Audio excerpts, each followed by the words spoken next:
నా పెళ్లికి 2 ఏళ్లు అయ్యాయి. నా భర్త ఉద్యోగ రీత్యా తరచూ విదేశాల్లో ఉంటాడు. ఇంట్లో నేను ఒంటరిగా ఉంటుంటే అతని తమ్ముడు గోపాల్ అప్పుడప్పుడు వచ్చి చూసేవాడు. చిన్నవాడే అయినా అతని చూపుల్లో ఓ తీరని ఆకర్షణ ఉండేది. మొదట నేను అర్థం చేసుకోలేను. కాని ఓ రోజు రాత్రి జరిగిన సంఘటన నా లోకాన్ని పూర్తిగా మార్చేసింది. బయట వర్షం కురుస్తోంది. ఇంట్లో వెలుతురు లేదు. ఆ రోజు వర్షం కారణంగా కరెంట్ పోయింది.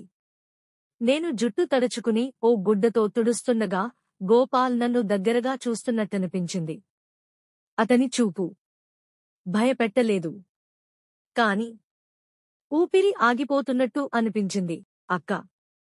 నీవు తడిచినప్పుడు ఇంకోలా కనిపిస్తావ్ అని గోపాల్ మెల్లగా అన్నాడు. ఆ మాటలు విన్నా నా గుండె ఒక్కసారిగా ఉలికిపోయింది.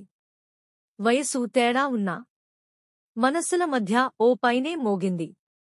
పలుకుల్ని మించిన మౌనం. అతడు ముందుకొచ్చాడు. చేతులు నెమ్మదిగా నా భుజాలపైకి వచ్చాయి. నా శరీరం ఒక్క క్షణం వెనక్కిపోయినా మనసు మాత్రం ముందుకే సాగింది.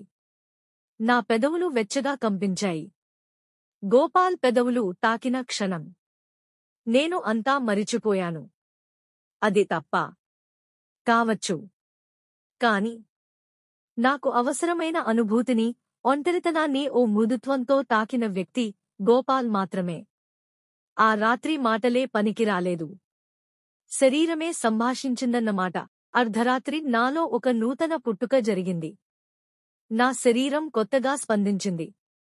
నా గుండె ఒకరిని వదలలేనట్టుగా గట్టిగా ఉట్టిపడింది. రాత్రి చీకటిలో పుట్టిన తీపి తడిసిన తప్పిదం. తెల్లవారక ముందు నేను మారిపోయాను. ఇప్పుడు నేను భార్యగా మాత్రమే కాదు, ఒక స్త్రీగా బతికాను.